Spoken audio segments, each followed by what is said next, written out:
인생을 살다 보면 매일 해야 할 일이 있고 인생의 고비마다 풀어야 할 숙제가 생기기도 합니다. 사람 때문에 속상하고 고민할 숙제를 풀고 나면 이번엔 일 때문에 걱정할 일이 생기고 또 기회를 놓쳐서 고생을 하기도 합니다. 이럴 때는 책 속에서 삶의 지혜를 얻고 못 푼 숙제의 답을 얻어보세요. 오늘 영상은 톨스토이의 3가지 질문을 준비했습니다. 끝까지 들으시고 인생의 지혜를 얻으시기 바랍니다.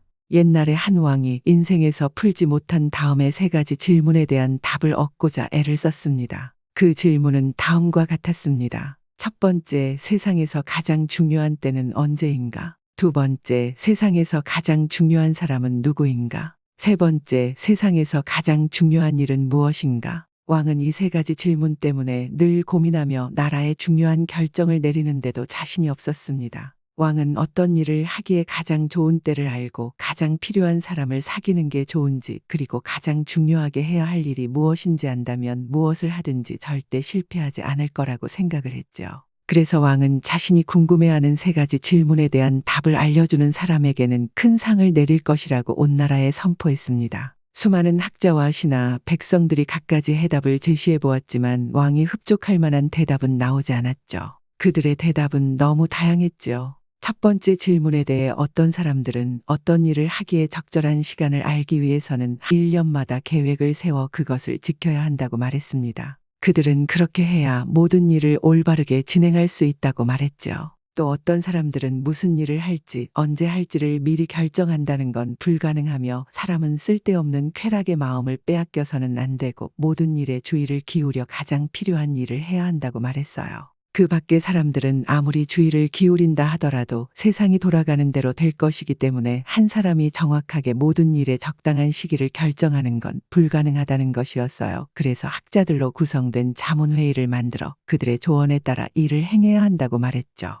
그들은 자문을 구할 시간도 없이 즉시 결정을 해야 하는 일들이 있다고 주장했습니다. 또 올바른 판단을 하려면 무슨 일이 일어날지 미리 알아야 하는데 그건 예언가를 만날 수 있다고 말하는 사람도 있었죠. 그래서 적당한 시기를 알기 위해서는 예언가에게 자문을 구해야 한다는 것이었죠. 두 번째 질문에도 서로 다른 대답이 나왔어요. 어떤 이들은 왕이 가장 필요로 하는 사람은 사무관이라고 말했고 어떤 이들은 성직자, 의사, 그리고 병사들이라고 주장하는 이들도 있었죠. 가장 중요하게 해야 할 일이 무엇인가에 대한 3번째 질문에 대한 대답도 서로 달랐습니다. 어떤 사람들은 학문이 가장 중요하다고 말했고 어떤 이들은 전쟁 기술이, 또 다른 이들은 신을 경배하는 것이 가장 중요하다고 대답했어요. 서로 다른 대답이 나왔지만 왕은 누구의 의견에도 동의하지 않았고 상을 내리지도 않았죠. 결국 왕은 진정한 답을 얻기 위해 가장 지혜롭다고 알려진 한 현자에게 자문을 구하기로 했습니다.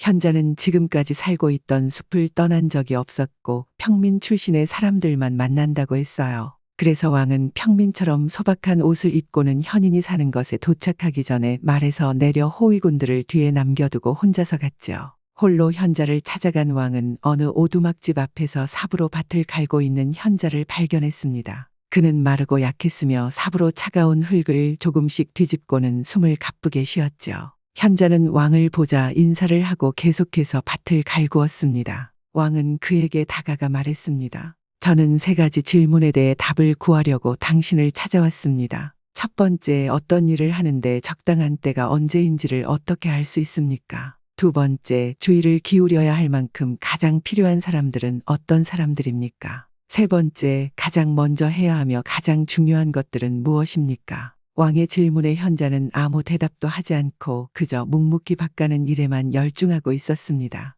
그 모습을 지켜보던 왕은 현자에게 말했습니다. 힘들어 보이시는데 삽을 주십시오. 잠시나마 제가 대신하겠습니다. 라고 왕은 말했죠. 고맙소. 현자는 그렇게 말하더니 삽을 건네주고는 그제야 한숨 돌리며 쉬었죠. 왕은 2개의 고랑을 팠을 때 일을 멈추고는 다시 질문을 했습니다. 그러자 현자는 대답은 하지 않고 삽을 집으려고 일어나 손을 뻗었죠. 이제 좀 쉬시오. 내가 일을 하겠소. 그러나 왕은 삽을 주지 않고 계속해서 밭을 갈았습니다. 1시간이 지나고 또 1시간이 지나 해가 뉘엿뉘엿 지기 시작하자 왕은 삽을 땅에 꽂고는 말했습니다. 저는 3가지 질문에 대한 답을 들으려고 당신을 찾아왔습니다. 대답을 해주실 수 없다면 그렇다고 말씀해 주십시오. 그러면 돌아가겠습니다. 그러자 현자는 숲속을 보면서 이렇게 말했어요. 지금 누군가 여기를 달려오고 있어. 누군지 봅시다. 현자의 말을 듣고 왕의 주위를 둘러보니 정말 턱수염을 기른 남자가 숲에서 달려나오고 있었습니다. 그 사람은 두 손으로 배를 누르고 있었는데 손가락 사이에서 피가 흘러나오고 있었어요. 그 사람이 왕 앞에 다가왔을 때 그만 땅에 쓰러져 고통스럽게 신음을 했죠. 왕과 현자는 급히 그 사람의 옷을 벗겼습니다. 그의 배에는 아주 심한 상처가 나 있었습니다. 왕은 배를 조심스럽게 잘 닦아주고 수건으로 상처를 정성껏 싸매주었지요. 그래도 흐르는 피가 멈추지 않았어요. 왕은 계속해서 피에 흠뻑 젖은 수건을 떼어내어 씻은 다음 다시 상처에 감아주는 일을 여러 번 반복했습니다. 드디어 피가 멈추자 남자를 깨어나 마실 것을 좀 달라고 했어요. 왕은 물을 가져와 그에게 주었죠. 그러는 사이에 해가 지고 날씨가 쌀쌀해졌습니다. 왕은 현자의 도움을 받아 상처 입은 사람을 오두막집으로 데려가 침대에 눕혔지요. 그 사람은 눈을 감고 조용히 누워 있었어요. 그제서야 왕도 너무 피곤해서 문턱에 누워 잠에 빠져들었어요. 현자를 만나려고 먼 길을 걸어왔고 밭 일하느라 힘든 데다가 갑자기 나타난 환자를 돌보느라 정말 정신없이 하루를 보냈던 왕은 정말 고나게 단잠을 잤습니다. 아침에 깨어났을 때 왕은 어찌나 잘 잤던지 오두막집에 있다는 걸 깜빡할 정도였어요. 그래서 자신이 지금 어디에 있는지 그리고 침대에 누워서 반짝이는 눈빛으로 왕을 빤히 쳐다보고 있는 턱수염 난 남자가 누구인지 두리번거릴 정도였죠. 그런 왕에게 난데없이 그 사람이 말했어요. 용서해 주십시오.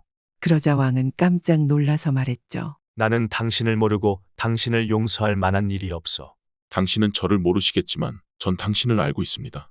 저는 당신과 적입니다. 당신이 제 형을 죽이고 재산을 빼앗긴 것에 대해 복수하겠다고 맹세했었죠. 당신이 혼자 현이를 만나러 간다는 것을 알고는 뒤따라가 죽이려고 했었습니다. 그런데 하루가 지나도 당신이 돌아오지 않자 길목에 숨어서 지켜보고 있다가 왕의 호위병들과 마주치고 말았죠. 그들이 저를 알아보고 상처를 입혔고 저는 그들을 피해 달아났습니다. 만약 당신이 상처를 치유해 주지 않았더라면 저는 피를 많이 흘려 죽었을 겁니다. 저는 당신을 죽이려고 했지만 당신은 제 목숨을 구해주셨습니다. 지금 제가 이렇게 살아있으니 당신이 원하신다면 저는 당신의 가장 충실한 종이 되어 당신을 섬길 것이고 제 아들에게도 그렇게 하라고 하겠습니다. 저를 용서해 주십시오.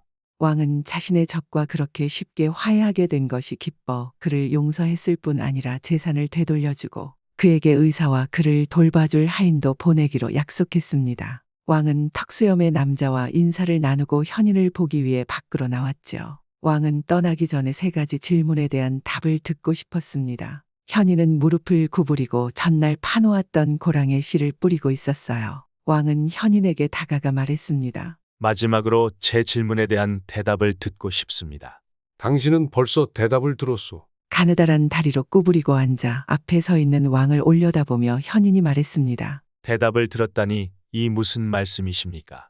현인의 말에 왕은 어리둥절해서 다시 물었어요. 어제 당신이 나의 약한 모습을 보고 가엾게 생각해서 이 고랑들을 대신 파지 않고 그냥 돌아갔다면 저 사람이 당신을 죽였을 것이오. 그러면 당신은 유감스럽게도 저와 함께 있지 못할 겁니다. 그러니 가장 중요한 순간은 당신의 고랑을 팠을 때였고 가장 중요한 사람은 나였으며 가장 중요하게 해야 일은 나를 도와준 일이었소. 그리고 저 사람이 우리에게 달려왔을 때가 가장 중요한 순간이었고 당신이 그 사람을 돌봐준 때였소. 만약 당신이 그 사람의 상처를 묶어주지 않았다면 그 사람은 당신과 화해도 못하고 죽었을 것이오. 그러므로 그때는 그 사람의 가장 중요한 사람이었고 당신이 그를 위해 한 일이 가장 중요한 일이었소. 그러니 기억하시오. 가장 중요한 순간은 오직 지금뿐이라는 사실을 말이오. 그 이유는 우리 스스로 통제할 수 있는 유일한 시간이기 때문이오. 그리고 가장 중요한 사람은 당신과 함께 있는 사람이오. 그 사람이 앞으로 다른 어떤 사람과 알게 될지는 아무도 모르는 일이기 때문이오.